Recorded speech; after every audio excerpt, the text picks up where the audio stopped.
बिस्मिल्लाहिर्रहमानिर्रहीम, अस्सलाम वालेकुम नाजरीन। मैं हूं बाबर हयात और आप देख रहे हैं 24/7 उर्दू न्यूज़ पर बाबर हयात शो। नाजरीन, पाकिस्तान बांग्लादेश पहला test match, world test championship का हिस्सा ये टेस्ट मैच रावलपिंडी में खेला जा रहा है और आज था मैच का चौथा दिन। और आज का जो दिन था वो पाकिस्तान के पास आखिरी मौका था इस टेस्ट मैच में कमबैक करने के लिए और इस टेस्ट मैच को पाकिस्तान के लिए नतीजा खेज बनाने में। लेकिन जनाब, ये क्या हो गया, ये क्या हो गया कि बांग्लादेश की टीम ने पाकिस्तान के खिलाफ उनकी टेस्ट हिस्ट्री का सबसे बड़ा स्कोर बना डाला इन पाकिस्तान। दे नेवर इन और आउट ऑफ पाकिस्तान। इससे पहले उनका जो हाईएस्ट स्कोर था that was in Khulna, I think in Bangladesh, जब पाकिस्तान की टीम वहां टेस्ट सीरीज खेलने गई थी। तो ये हाईएस्ट स्कोर बन गया उनका against Pakistan ever in the history of test cricket.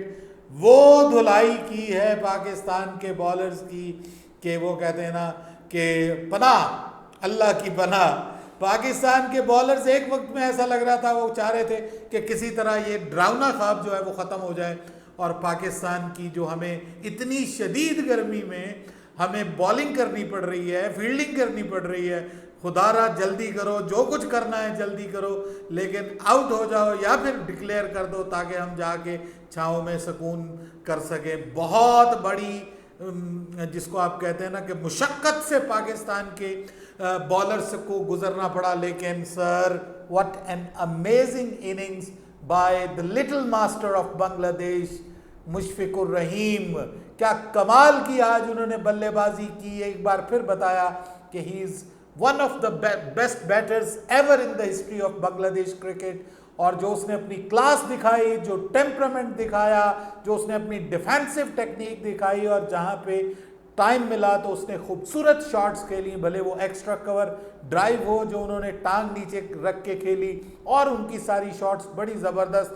लेकिन अनफॉर्चुनेटली 191 रन्स पे वो आउट हो गए, डबल सेंचुरी ना कर पाए। साथ उनके शामिल रहे मिराज, मेहदी हसन मिराज, वो भाई अच्छे खासे रन्स करके चले गए। ये अलग बात कि उनको शाहीन शाह अफरीदी ने आउट कर दिया और फाइनली शाहीन शाह अफरीदी को विकेट मिली। By the way, big congratulations to Shaheen Shah Afridi. उनके यहाँ बेटे की पैदाइश हुई है, अल्लाह पाक ने उनको एक नेमत से नवाजा है। हमारी तरफ से उनको बहुत बहुत मुबारकबाद। और आज ये भी खबर आई कि अल्लाह पाक ने उनको बेटा दिया है, आलियार अफरीदी उसका नाम रखा गया है। नाम भी बहुत अच्छा है। लेकिन दूसरी जानिब शाहीन शाह अफरीदी भी किसी हद तक आखिरी जो हमारा सेशन था जिसमें पाकिस्तान ने उनकी टेल को रैप अप किया, तो शाहीन शाह अफरीदी जो है वो भी रिदम में वापस आई। ये अलग बात कि उनको जो है वो शरीफुल इस्लाम जो है उन्होंने दो ज़बरदस्त किस्म के छक्के लगाए, चौका भी लगाया, लेकिन उसके बावजूद वो दो इम्पॉर्टेंट विकेट्स लेने में कामयाब हो गए, जिसमें से एक विकेट जो है वो बड़ी इम्पॉर्टेंट थी जो उन्होंने ली। तो साथ में मैं एक समझता हूँ कि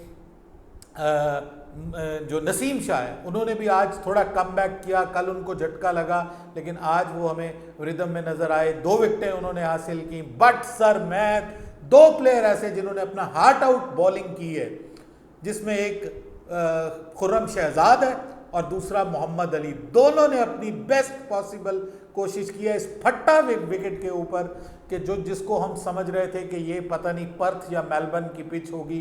उस पिच के ऊपर इन दोनों बॉलर्स ने जान लगा के, मेहनत करके और इस डेड पिच से उन्होंने कुछ ना कुछ हासिल किया और यूं वो दोनों भी 2-2 विकेटें लेने में कामयाब हुए। एक विकेट साइम के हिस्से में आई।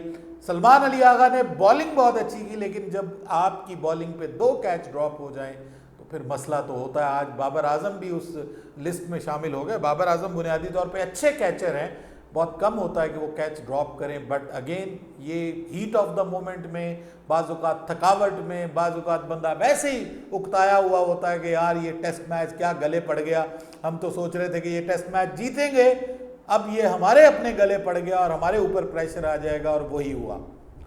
565 पे बांग्लादेश को हमने ऑल आउट तो कर दिया, लेकिन उसके बाद फिर हमारा इम्तिहान स्टार्ट हुआ, जिस इम्तिहान में हमने 1 विकेट खो दी, 117 रन की उन्होंने लीड हासिल की थी और हम जो है वो उसको लीड को कम करने के चक्कर में हमारा साइम अयूब जो है वो चीपली आउट हो गया, जल्दी आउट हो गया बिहाइंड द विकेट्स और यूं पाकिस्तान ने एक विकेट खो दी। और उसके बाद बांग्लादेश के दोनों फास्ट बॉलर्स शरीफुल इस्लाम और हसन महमूद दोनों ने कमाल की जबरदस्त किस्म की सीम बॉलिंग की है। सर बहुत बड़े नाम नहीं है, बहुत बड़ा मुकाम नहीं है क्रिकेट में, यंगस्टर्स हैं, but just see the brain, the mind जो उन्होंने अपना इस्तेमाल किया और क्या खूबसूरत बॉलिंग की है उन्होंने। मतलब अब्दुल्ला शफीक और शान मसूद दोनों को ऑन द टोज रखा, समझ ही नहीं आ रही थी दोनों बल्लेबाजों को कि कौन सी बॉल अब अंदर जाएगी, कौन सी बाहर निकलेगी, कौन सी सीधी रहेगी। सो एक अनसर्टेनिटी रही दोनों हमारे बल्लेबाजों के सर के ऊपर। और यूं शान मसूद और जो साथ में अब्दुल्ला शफीक, ये दोनों आज के दिन के इख्तिताम पर खड़े रहे और मुश्किल हालात को उन्होंने बर्दाश्त कर लिया। 23 पाकिस्तान ने बनाए 1 विकेट के नुकसान पे और जब ये आज का दिन ख़त्म हुआ तो शान मसूद 26 गेंदों का सामना करके 9 रन बनाकर मौजूद थे, जिसमें एक चौका शामिल था। और अब्दुल्ला शफीक जो कि बहुत ज़्यादा स्ट्रगल करते हुए नज़र आए, ख़ास तौर पे अगेंस्ट हसन महमूद। पिछली इनिंग्स में भी हसन महमूद ने उनकी विकेट ली थी और वो सिर्फ 12 रन बना पाए, 31 गेंदों का सामना किया। स्ट्राइक रेट चेक करें, 1 का 34, 1 का 38। इससे अब आपको अंदाज़ा हो जाना चाहिए कि इन नौजवानों ने कितनी अच्छी बॉलिंग की है। सर ये आपका अपने ऊपर सेल्फ बिलीफ होता है, ये आपका अपने मुल्क के लिए कुछ कर गुजरने का एक जिसको आप कहते हैं जज्बा होता है। और वो देखें, वो हमें जज्बा पाकिस्तान में तो अनफॉर्चुनेटली उस तरह से पूरी तरह नज़र नहीं आया। हालांकि मैं अगेन कहूँगा कि जो 2 बॉलर्स हैं उन्होंने बड़ी ज़बरदस्त बॉलिंग की। नसीम का भी कल का 1 ओवर निकाल दें जिसमें उसको 18 पड़ गए, तो नसीम ने भी बुरी बॉलिंग नहीं की, लेकिन वो एक बड़ी शर्मिंदगी बनी पाकिस्तान के लिए कि 1 ओवर में 18 रन जो है वो उनको पड़े हैं।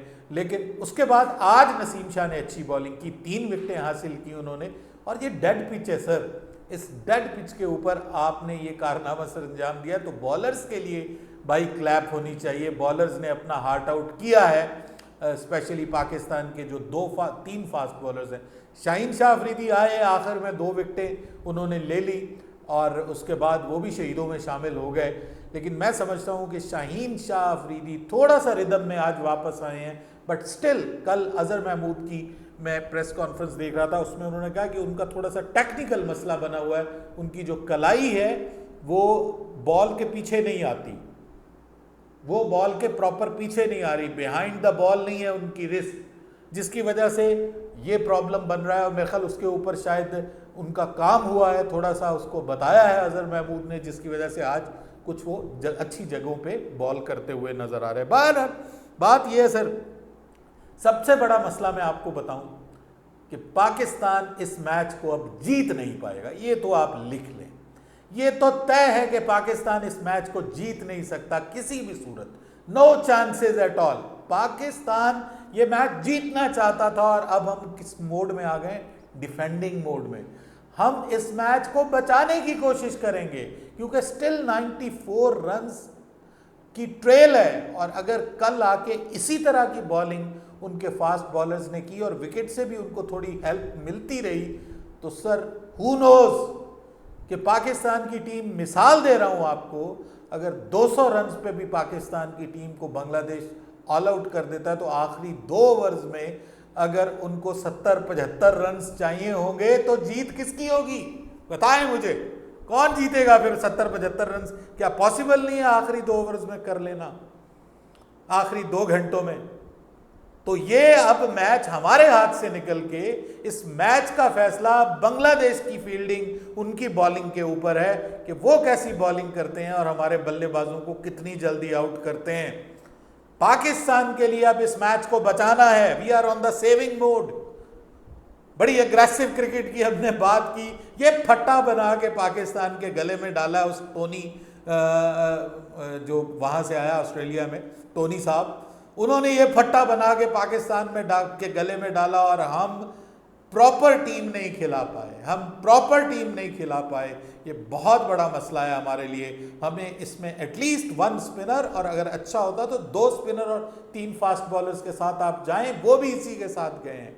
और उनके फास्ट बॉलर्स ने कमाल किया है, उनके स्पिनर्स ने भी ज़बरदस्त बॉलिंग की है। तो मैं ये समझता हूं कि Pakistan has lot to think about, बहुत कुछ सीखना है, बहुत कुछ सोचना है। अगला टेस्ट मैच भी इसी ग्राउंड में होना है, और अगर इसी तरह की पिच हुई तो भाइयों फिर आप भले टिकटें फ्री कर दें, जो मर्जी कर दें, आपके लिए चीज़ें मुश्किल हो रही हैं। टेस्ट क्रिकेट में लोगों का इंटरेस्ट कम हो रहा है, और वो प्रॉब्लम जो है वो पाकिस्तान के गले पड़ सकता है। बहरहाल ये मैं आपको बता रहा हूँ कि ये मैच या तो ड्रॉ हो सकता है, इसमें अब ड्रॉ करना पाकिस्तान की विन है, और अगर पाकिस्तान ड्रॉ नहीं कर पाया, पाकिस्तान ये मैच हार गया, तो उसके बाद पाकिस्तान के और भी बुरी खबर है।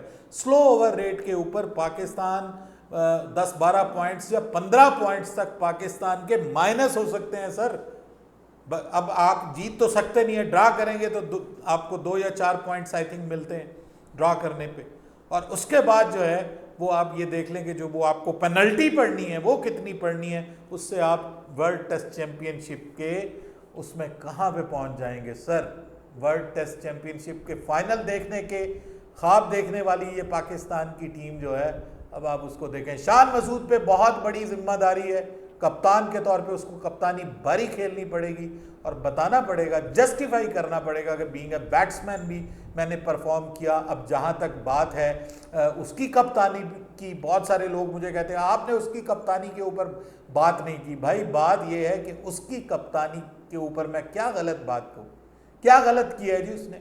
बॉलर्स का प्रॉपर इस्तेमाल नहीं किया, सभी बॉलर्स को मौका नहीं दिया। इवन साइम अयूब जैसे बॉलर को भी उसने ट्राई किया टू टेक विकेट्स, उसने फील्डिंग भी बिल्कुल दुरुस्त रखी।